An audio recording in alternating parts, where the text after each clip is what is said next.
জুমাবার আপনারা ইজতেমা থেকে আজকে জুমার পরে কি চাইবেন আল্লাহর কাছে, কি দোয়া করবেন? আসসালামু আলাইকুম। বিসমিল্লাহির রহমানির রহিম। আসলে আজকে হচ্ছে আমাদের এমনিতে হচ্ছে এখানে শুক্রবার পবিত্র দিন, তারপরে হচ্ছে আজকে হচ্ছে পবিত্র সহবর্তী রাত্র। আজকে হচ্ছে আমাদের মাসজিদের মধ্যে আমাদের যে মাওলানা সাদ সাহেবের পুত্র হচ্ছে মাওলানা ইউসুফ সাহেব আমাদের ইজতেমার মাঝে উপস্থিত হয়েছেন। উনি হচ্ছে আজকে আমাদের মধ্যে নামাজ পড়াবেন।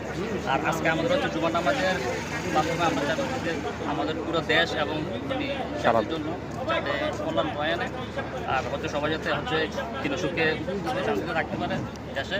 তো আমরা হচ্ছে এই কামনাই করছি আর কি। আসসালামু আলাইকুম।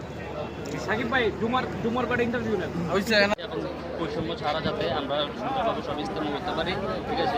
এই জন্য আমাদের যে সরকার এবং যে আমাদের দেশ রয়েছে কিনা আছে, এই সবার কাছে আমাদের আহ্বান রইল কাকরাইল এবং ইজতেমা মাঠ যাতে সম্পূর্ণ যাতে হচ্ছে কাকরাইল এবং হচ্ছে ইজতেমা ময়দান যাতে আমরা সবাই সমানভাবে ইয়ে করতে পারি, মানে ব্যবহার করতে পারি, এবং যাতে প্রতি বছর আমরা সুন্দরভাবে ইজতেমাগুলো করতে পারি। এই জন্য এখন যাতে আগে যাতে অবশ্যই আমরা হচ্ছে আমাদের যে তাবলিগ জামাতের আমির সাহেব যে আনতে পারি। তো এই জন্য হচ্ছে সবার একটা আমরা অনুরোধ করলাম এই আর কি। আসসালামু আলাইকুম।